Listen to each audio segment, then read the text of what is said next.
அருள்மிகு சுப்பிரமணிய சுவாமி வட திருச்செந்தூர்.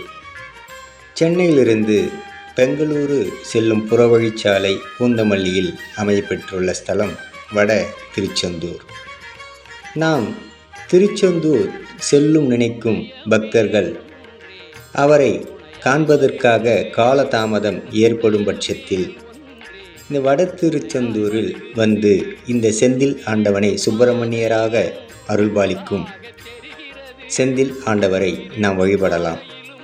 காரணம், பழனிக்கு செல்லும் பக்தர்கள் காலதாமதம் ஏற்படும் போது வட பழனியில் வந்து வழிபடுவது போல் இந்த வட திருச்செந்தூரில் நாம் சென்று வழிபட்டால் நமது மன சஞ்சலங்கள் நீங்கி செந்தூர் செல்வன் நம்மை அழைக்கும் வரை அந்த சஞ்சலத்திலிருந்து விடப்பட்டு நாம் திருச்செந்தூர் செல்லலாம்.